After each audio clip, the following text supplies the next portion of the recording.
Good morning! Inahanda ko dito yung pagkain ni Kuya Jeriel. Mga 10 a.m. na nga ng umaga ito, ako'y nagpe-prepare ng baon ni Kuya. Ang ulam nga dito ni Kuya ay yung ginataan na perioles at yung cabbage. Nagbalat nga ako dito ng apple mango at singkamas. Yun ang ginawa kong dessert. Medyo mahilig kasi si Kuya sa maasim at medyo maalat. Kaya sigurado ako magugustuhan niya talagang pinipare kong pagkain. Ito pala ang singkamas at apple mango binili namin sa Daraga sa night market. Ito nga yung ibang rekado kasama na namin binili. Pagpunta ko nga dito sa sala, ito si Bunso, tinitingnan ko habang ako'y papalapit. Abay, nagbe-beautiful eyes pala. Alam niya siguro talagang nagbibideo ako sa kanya at papalapit ako sa kanya. At ayan na nga, nagpupugi na sa akin, pugi daw siya. Napaka-bibo ng baby kong to at napaka-cute naman talaga.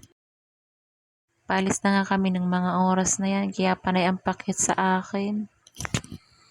Ito nga, hindi ko alam kung bakit ako tumatawa dyan. Nakalimutan ko na kung anong pinagkukwentuhan namin. Sumama na nga ako kay Agong papunta sa school. Dala-dala na namin yung pagkain ni Kuya Jeriel. Bumalik kami dito sa bahay kasi sabi ni Agom na iwan niya daw yung cellphone. Panay nga ang tawa ko dyan kasi pagkapa niya sa bulsa niya ay andun pala yung cellphone. Sabi niya sa akin, nahawa na daw siya sa akin. Umaga pa lang kasi parang wala sa kondisyon yung utak ko. Wala nga sa hulog ako kasi sobrang antok na antok pa ako. Tinatawanan na nga lang ako ni Agam sa pinagsasabi ko. Andito na nga kami sa school, nagta-time in muna dito si Daddy. After niya nga time in, pumunta na kami doon sa room niya. Dito sa faculty room niya. Habang nga kami papalapit, natatanong ko na si Kuya Jeriel. Nakaabang na pala kay Daddy niya at hindi niya alam na kasama ako. Tuwang-tuwa nga siya dyan kaya lumapit agad sa akin at yumakap. Pinapakain ko na nga siya dito. Sabi ko kumain ka na kasi alas 12 na. Medyo late na nga kami dumating kaya medyo gutom na ata si Kuya dyan. Magpa-pray nga muna kami dito bago siya kakain. Sinasabayan ko na nga siya dyan mag-pray. After nga namin mag-pray, kumain na siya dyan. Tuwang-tuwa nga siya dyan habang nagkukwentuhan kami. Parang hindi pa rin makapaniwala na kasama niya ako dito. Tinatanong niya nga ako dyan kung ano daw yung ulam niya. Sabi ko yung buto yun ng perioles at yung cabbage. At may kasama na rin na pritong tinapa. Tuloy-tuloy nga yung kain niya dyan. Parang gutom na talaga yung bata.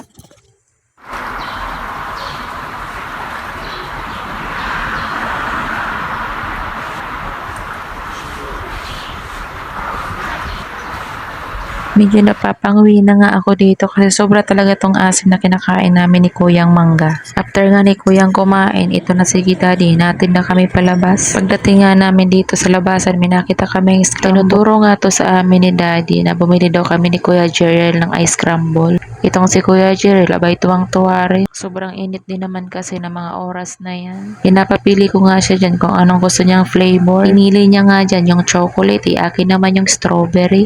Tinatanong niya na nga ako agad kung masarap pa daw yan. Sabi ko mamaya titikman natin kung masarap yan. Inaabot na sa amin ni Kuya yung in-order namin. Pagkaabot nga sa amin ay agad kong tinikman. Pagkatikim nga ni Kuya ay tuwang-tuwa, ang sarap daw. Sabi nga ni Kuya, umupo daw muna kami dito sa tabi saglit. Habang nga kumakain kami dyan ay panay ang kwento ni Kuya. May nakita na nga kami jeep na Daraga Legazpi kaya napagdesisyon namin na sumakay na. May pasok pa kasi si Daddy kaya nag-commute na lang kami. Ito nga si Kuya, panay ang tanong sa akin. Sabi sa akin kung Mother's Day daw ba ngayon. Sabi ko, bakit mo tinatanong kung Mother's Day ngayon? Sabi sa akin, magkasama daw kami. Parang ang naramdaman ko sa mga oras na to ang pagkami sa akin ni Kuya. Lagi kasi siya sa akin nagre-request na samahan ko daw siya sa school. Yung mga klase niya daw kasi laging sinusundo ng mga mama nila. Sabi ko si Mami, hindi sa'yo makakapagsundot hatid gawa ng mga kapatid mo. Buti nilang sa mga oras na to ay may nagbabantay sa mga bulinggit ko. Kaya nasamahan ko talaga si Kuya sa mga oras na to. Abay tuwang-tuwa talaga siya. Habang nga kami ay naglalakad, hindi na uubusan ng kwento. Hindi na nga kami dito nag-tricycle. Sayang din kasi ng 30 pesos. Ang papasok dito sa amin ay hingang ka ng 30 pesos pag nakaparking yung tricycle. Kaya naglakad na lang talaga kami. Medyo matingkad pa yung araw sa mga oras na yan. Mag-aalas 2 pa lang kasi ng hapon, kaya sobrang tingkad pa ng araw. Pinapaubos ko na nga kay kuya yung kinakain niyang ice crumble. Sabi ko bago tayo makarating sa bahay, dapat ubos mo na yan. Hinaubos niya naman nang makarating kami dito sa bahay. Pagbukas nga pa lang ng gate, andyan yung bulinggit ko, sinalubong na kami. Nahingi nga agad sa amin ng pasalubong. Hindi ko na sila pinabilhan ng ice crumble kasi yung si Kuya Titan may sipon. Nagtatalon nga yung dalawa dyan nang makita kami. Welcome to Marcel Bergonio. Vlog Marcel Bergonio. Vlog. Subscribe. Nakita ko nga si Kuya pagdating dito sa bahay, nagdrawing agad siya nito. Nabasa ko nga dito na my first time to eat scramble in the jeep. Ganito pala yung epekto sa kanya nung pagsundo ko sa kanya. Sobra talaga siyang natuwa. So paano yan? Hanggang dito na lang muna. God bless you all. See you on my next vlog. Paara!